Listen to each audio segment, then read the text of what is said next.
My question is, in the poverty-stricken region, when we are doing the interview, we found that for some of the people, they still have the risk of falling back to poverty. Because of the pandemic, they're not able to go out to find a job.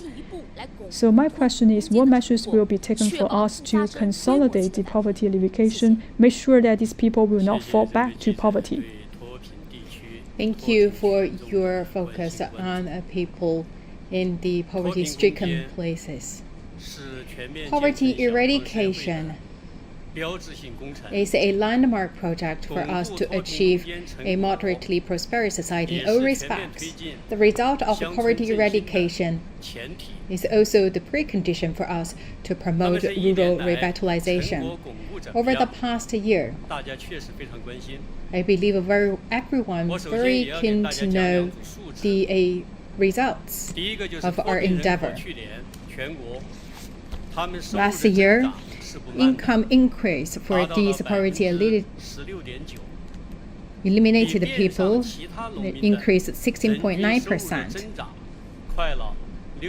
60.4% faster than the income increase in the farmers in other places. And talk about migrant workers. 31.45 million people looking for jobs in other places. So this all represent to you that a big improvement in their well-being. Based on the evaluation on people casting of poverty, there is no large scale of resurgence of poverty. But previously, we just deal with the people for their access to the supply, the education, medical service, but we not focus more on their motivation. So for us, going forward, we need to expand the achievements of poverty eradication. So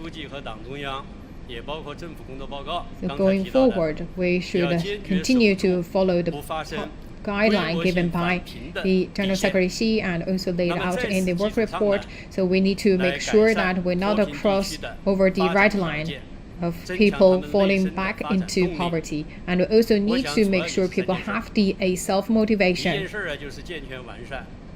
to live in a better life.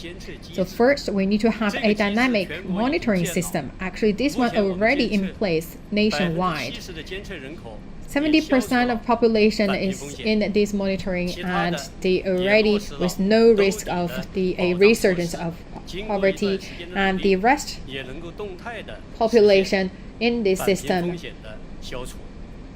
they also right now their basic living needs is met.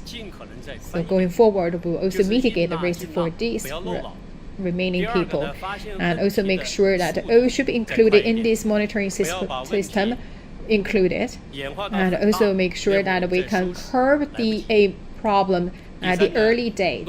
Don't let it grow to a bigger one. And third, we should take a more targeted way, especially by leveraging the 33 policies introduced by the central government, the State Council, so we can curb and also kill the problem at a very early date. Fourth, we still need to rely on the industry. So poverty-related industry already there in place, but it's a good one. Talking about their quality, right now we need to further look into the quality of this poverty-related industry, looking at the marketing, a talent pool, equipment. These are all the factors we need to look into, especially the talent pool. This is in a big lack.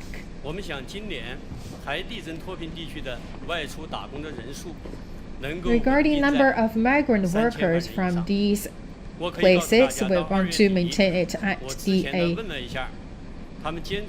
30 million. Around 27 million people already find a job, so there is no big problem for us to reach the goal of 30 million migrant workers from the previous poverty places. For key groups, the frugal policies, actually that's for the 160 assistant places. And this year, we will introduce a set of policies to shore up the weakness and bolster the development for these places. Make sure they have strong capability to develop themselves. For key groups, it's nearly 10 million people. That's the people move from the in-hospital places, they move to a new place. They also face some kind of a new problems. So talking about infrastructure construction, public service, a job funding, and also get themselves into a new society. These are the tasks we need to do for this group of people. As President Xi mentioned, that these people can move from the hospital places and also move to a new place, enjoy a good life, and have a prosperous life.